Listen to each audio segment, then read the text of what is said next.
Bonjour, bienvenue dans la série sur la masse. Alors, la mécanique quantique, c'est la théorie des atomes, des particules telles que protons, neutrons qui sont dans le noyau des atomes, électrons qui sont autour des atomes, les photons, les particules de la lumière. Mais en toute rigueur, cette théorie s'applique à tout, absolument à tout. Simplement, pour prendre un exemple, par exemple, si je lance une balle de golf et que je veux calculer sa trajectoire, je ne vais pas utiliser la mécanique quantique parce que si je le faisais, ce serait extraordinairement compliqué, la théorie n'est pas simple, et les corrections qui seraient apportées seraient infinitésimales, impossible à vérifier, même à mesurer, même avec les meilleurs instruments. Donc, on utilise plutôt l'approximation classique dans ces cas-là, telles que la mécanique, l'hydrodynamique, etc. Et certainement pas la mécanique quantique, bien qu'en principe, elle s'applique aussi dans ces cas-là. Malgré cela, à grande échelle, ou dans certains systèmes complexes, on utilise quand même la mécanique quantique. C'est le cas, par exemple, de la chimie, avec des molécules plus ou moins complexes, ou de matériaux macroscopiques, tels que les superfluides, les supraconducteurs, les semi-conducteurs, le ferromagnétisme, donc avec les aimants, etc. Avec l'utilisation, bien sûr, dans ces cas sophistiqués, d'outils mathématiques appropriés et l'usage de ce qu'on appelle la physique statistique, c'est-à-dire les calculs statistiques pour des très très grands nombres de particules. La mécanique quantique est la théorie qui est la mieux vérifiée de tous les temps.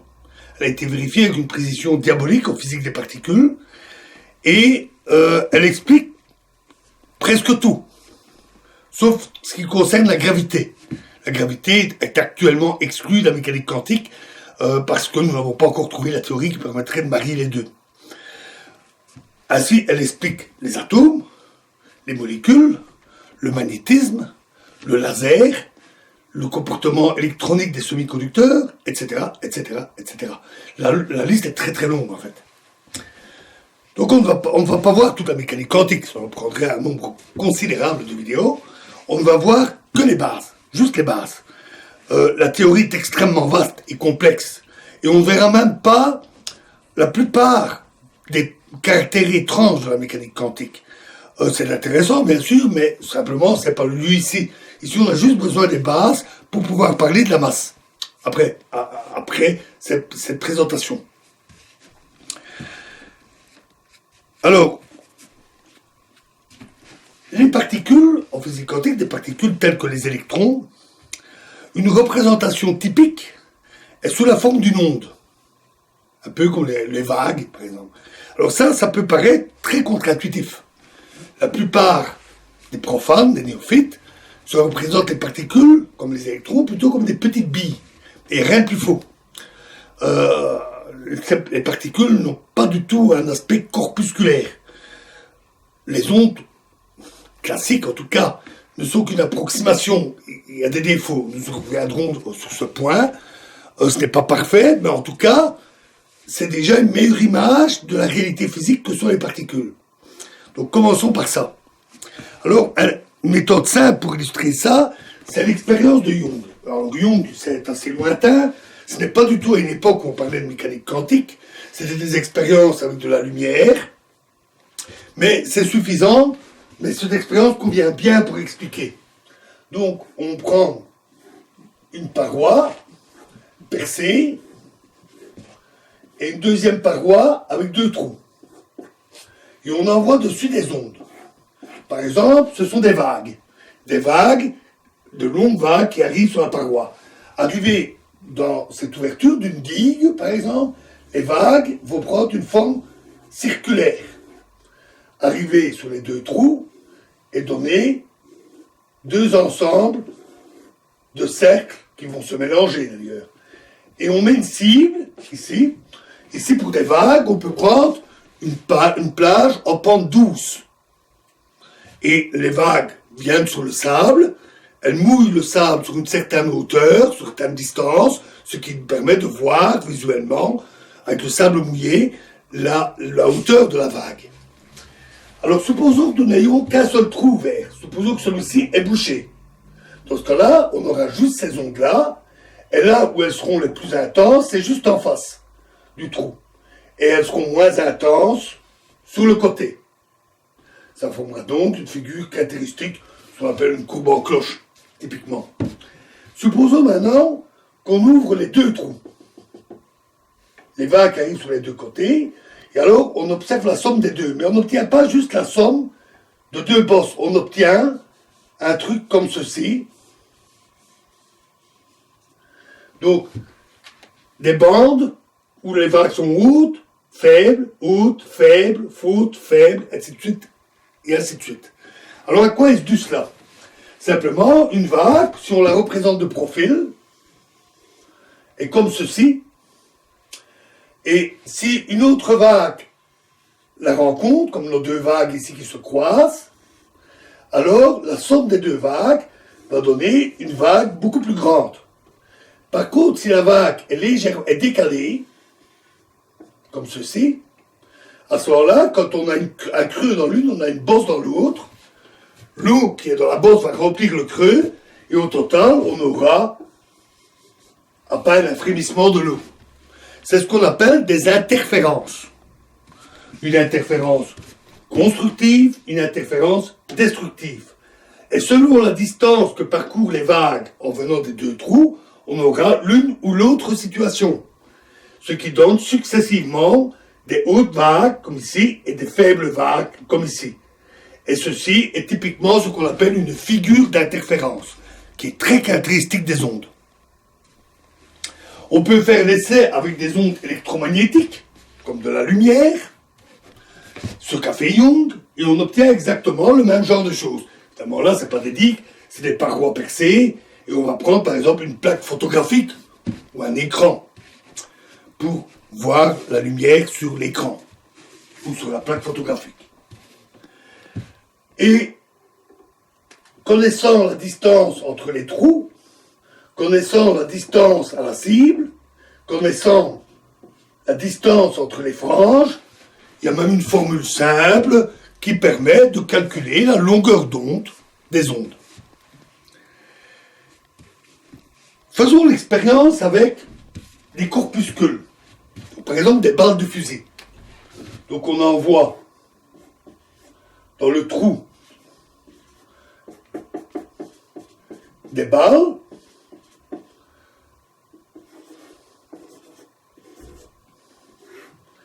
les balles rebondissent, certaines passent le trou et sont déviées dans tous les sens en heurtant les bords du trou. Arrivé ici, à nouveau rebelote, les balles partent dans tous les sens. Bon, il faudrait beaucoup de balles ou alors des trous très gros, mais on peut imaginer de toutes petites balles et des trous pas trop gros. À ce moment-là, on a les balles qui sont dispersées. Si on n'a qu'un seul trou, on va avoir à nouveau une courbe en cloche, la même courbe en fait, que pour le cas des ondes. Et si les deux trous sont ouverts, là, il n'y a pas d'interférence. Les balles arrivent en venant du premier trou ou elles arrivent en venant du second trou. Et la somme des deux va donner typiquement une courbe comme ça. Une espèce d'eau de chameau. Qui n'est donc pas une figure d'interférence. Faisons l'expérience maintenant avec des électrons. On envoie les électrons. Ah oui, un point important évidemment, avec les balles, ce n'est pas la hauteur de quelque chose qu'on mesure là. On a des impacts. Et simplement, là où il y a les bosses les plus grandes, c'est là où il y a le plus d'impact. Et là où il y en a très peu, il n'y aura qu'un impact de ci, de là. Envoyons maintenant des électrons. Donc on peut le faire dans le vide, bien sûr, parce que sinon les électrons vont vite être arrêtés par les molécules d'air.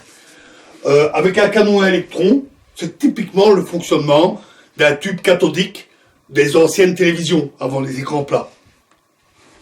On envoie les électrons sur une ouverture comme celle-là, deux ouvertures, et on a le même genre de principe. Alors, la première chose qu'on constate, c'est quand ils heurtent la cible, une plaque photographique ou un écran cathodique, un écran de télé, on a des impacts bien localisés, comme avec les balles. Donc on aurait tendance à penser que c'est des corpuscules. Mais si on laisse les électrons s'accumuler, ce qu'on constate, c'est qu'ils s'accumulent dans de petites zones. Et quand on compte le nombre d'impacts, on obtient une figure comme celle-là. une figure d'interférence. Donc c'est clair, les électrons se comportent comme des ondes. Ils ont des interférences. Et presque comme des ondes, parce qu'il y a quand même ces impacts localisés.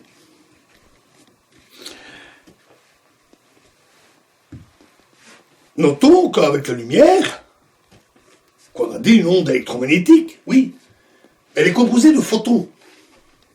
Et les photons, on sait les envoyer un à un, séparément, avec des émetteurs suffisamment peu forts pour n'envoyer qu'un photon à la fois, et on peut les capter tous un par un avec un écran de type CCD, comme les écrans typiquement des caméras numériques. Dans les caméras numériques, la partie sensible qui capte la lumière, comme la caméra qui est devant moi, la partie sensible qui enregistre l'image, c'est typiquement des capteurs CCD, qui sont capables de détecter, ceux de très bonne qualité, sont capables de détecter chaque photon. Et ce qu'on constate avec les photons, avec la lumière, avec l'onde électromagnétique, c'est qu'on a aussi ce comportement d'interférence, mais là aussi des impacts localisés de chaque photon. Avec de la lumière ordinaire, celle d'une lampe ou plutôt d'un laser pour avoir une longueur d'onde bien précise, si on fait l'expérience que j'ai eu l'occasion de faire en laboratoire, on envoie un laser, on utilise une diapositive avec deux fines fentes tracées avec du noir de fumée, deux fines fentes tracées avec une lame de rasoir, et on se place à une dizaine de mètres d'un mur, et on va observer, on observe la figure d'interférence sur le mur, on obtient typiquement cette figure d'interférence, ces franges lumineuses, on ne voit pas ces impacts lumineux. 1 à 1. C'est normal. Une lumière d'une intensité suffisante que pourrait nous éclairer, par exemple, c'est des milliards de photons à chaque seconde.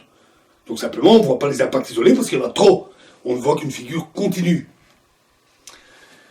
Et donc, les particules se comportent comme des ondes, en dehors de ces impacts localisés.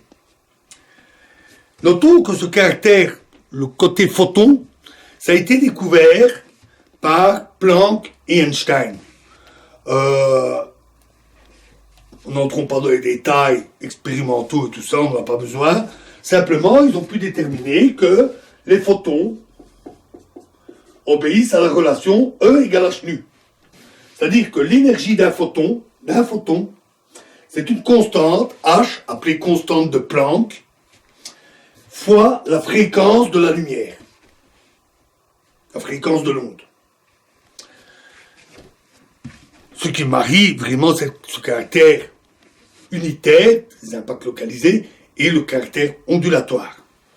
De même que de Broglie a pu montrer qu'il y avait une relation entre l'impulsion des particules. L'impulsion, c'est typiquement la masse fois la vitesse, donc on n'est pas dans le domaine relativiste, qui était liée à la longueur d'onde correspondante pour la particule.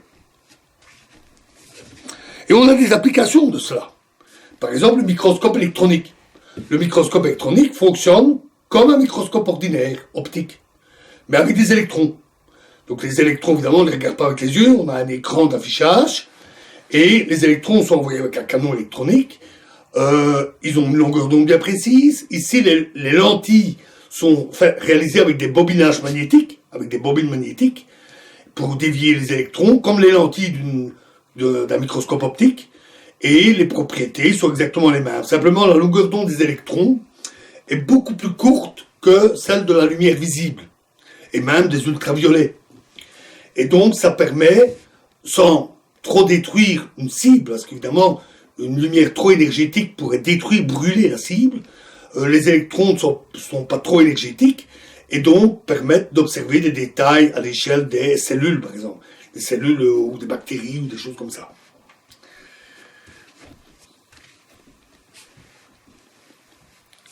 Prenons un électron.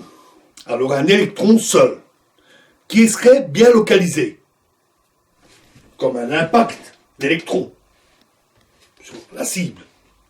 Un électron dans une petite zone. Eh bien, on peut typiquement le représenter par un paquet d'ondes.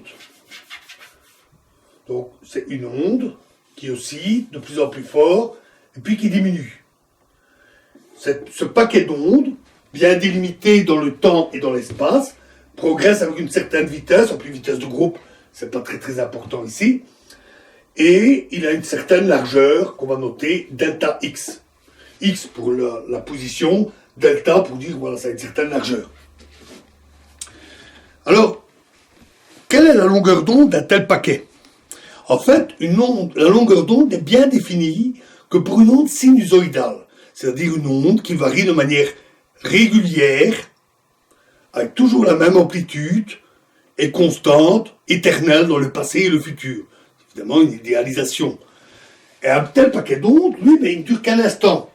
Et les lois du calcul de la physique ondulatoire, les calculs sur les ondes, ce qu'on appelle la théorie de Fourier, qui est assez ancienne aussi d'ailleurs, permet de montrer que la longueur d'onde n'est pas parfaitement bien définie.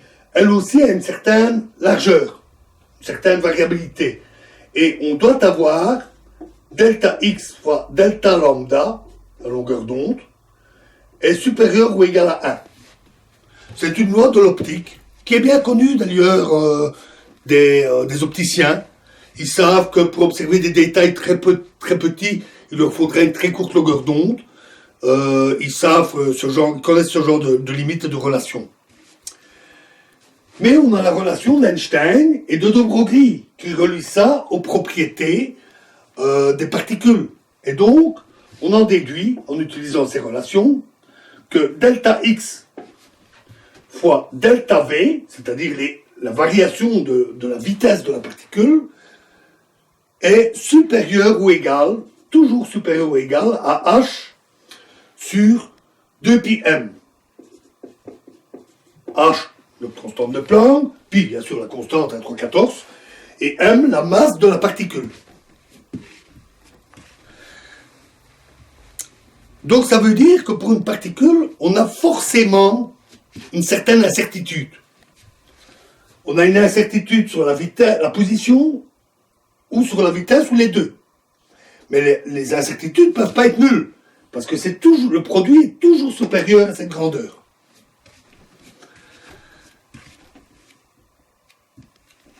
Et cette relation s'appelle principe d'incertitude de Heisenberg. C'est lui qui l'a découvert, et d'ailleurs il ne l'a pas découvert comme ça. C'était le tout début. À l'époque, on cherchait à créer une théorie de la mécanique quantique. Les premiers résultats avaient déjà été obtenus, comme E égale H mu. On commençait à connaître la structure de l'atome, et Bohr avait établi une théorie de l'atome en prenant certains aspects quantiques en compte, qu'on découvrait, mais cette théorie était un peu hybride, elle est presque morte-née. Peu de temps après, Heisenberg a abordé ça de manière beaucoup plus abstraite, calculatoire, ce qu'il a fondé ce qu'on appelle la mécanique quantique matricielle, qui est un peu celle qu'on verra d'ailleurs, sans entrer dans des détails techniques, nous, de notre côté. Et il a très vite établi cette relation à partir de ce qu'il trouvait. Et ça, c'est un résultat absolument remarquable. On peut vérifier ces relations par l'expérience, par toutes sortes d'expériences variées, qui mettent en évidence cette incertitude sur la position et la vitesse. Parfois, cette incertitude est vue comme une incertitude de mesure, un problème dû à la mesure. Il est vrai qu'un électron, c'est très petit, c'est très léger. D'ailleurs, la masse ici, elle intervient au dénominateur. Pour un gros objet comme moi, qui pèse 80 kg, un peu plus de 80 kg, H est une constante très très petite, minuscule. Et donc, cette valeur, elle est très très proche de zéro pour quelqu'un comme moi. Et donc, l'incertitude, on ne peut pas la détecter. Mais pour un électron qui est très léger, la masse est très très petite, cette valeur devient notable, surtout à l'échelle de petite dimension d'un atome.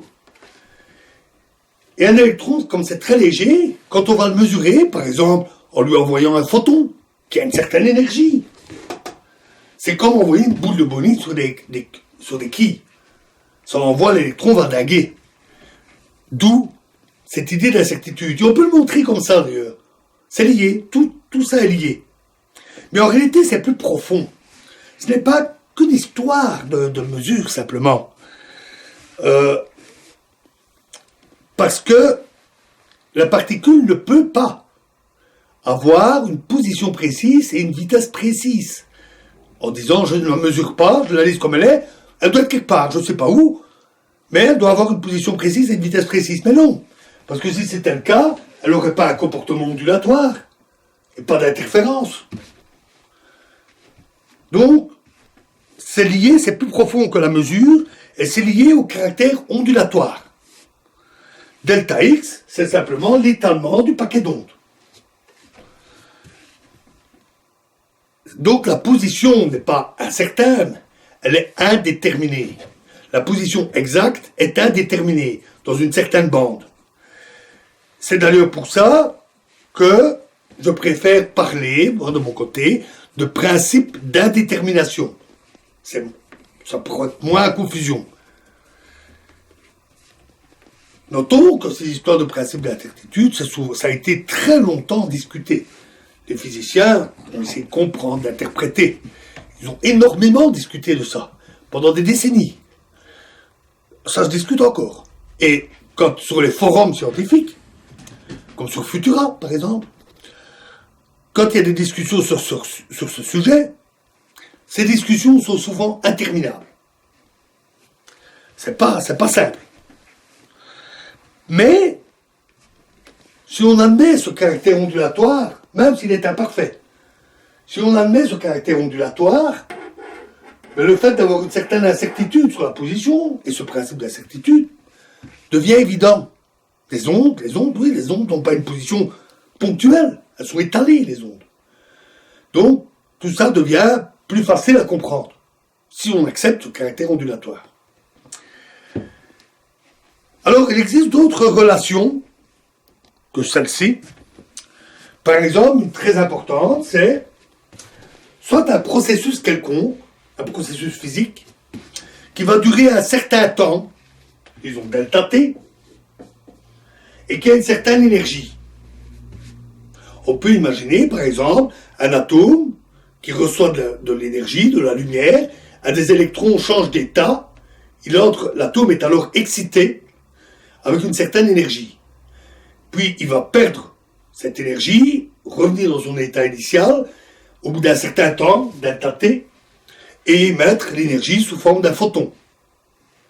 C'est ce qu'on appelle l'émission de lumière par les atomes. Et bien dans ce cas-là, en fait, il y a aussi une certaine incertitude sur l'énergie, et on a delta T fois delta E, l'énergie, est supérieure ou égale à H sur 2pi. Là, il n'y a pas besoin du M. Parce qu'en fait, la bande de relation, c'est avec delta P, et V fois M, c'est P. Donc voilà pourquoi il y a un M dans la première. Et donc, l'énergie est en partie indéterminée. Et ça s'observe en spectroscopie. Quand on observe des raies lumineuses, donc des longueurs d'onde bien précises émises par les atomes, qui sont en état excité.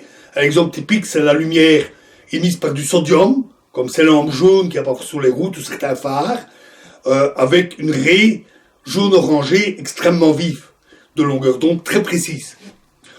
On sait longtemps, le mercure présente une caractéristique semblable dans, je ne sais plus, je crois que c'est dans une lumière bleutée.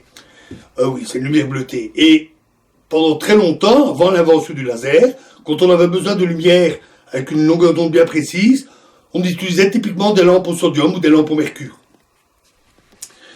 Et si on étudie les raies, on observe qu'elles ont une certaine largeur. Alors il y a un phénomène appelé effet Doppler, sous l'agitation thermique. En général, pour éliminer celui-là, il faut travailler à très très basse température, à des moins 270 degrés. Et dans ce cas-là, il n'y a plus cet effet d'élargissement des raies dû à l'effet Doppler. Et on observe que les raies ne sont pas infiniment fines, parce qu'il y a une petite incertitude sur la longueur d'onde des raies, qui vient en fait d'une petite incertitude sur l'énergie des atomes dans leur état excité, parce que le processus n'est pas infiniment long. Il peut même être très court, de l'ordre de millième de seconde ou moins, et donc delta E peut être notable et mesurable. Voilà, alors, ok pour le côté ondulatoire, quand j'ai dit il n'est pas parfait. De plus, c'est pas très formalisé. Alors, nous allons avoir besoin d'une présentation un peu plus formelle, un peu plus abstraites. Rassurez-vous, on ne fera pas de longs calculs compliqués. On verra quelques trucs, mais des trucs très simples, on ne verra pas de choses compliquées. On verra juste une notation qui est assez pratique pour décrire avec plus de précision ce que sont ces objets quantiques et outrepasser les défauts de cette représentation purement ondulatoire. Et ça, c'est ce que nous verrons, la description par les états, dans la prochaine vidéo. Je vous remercie.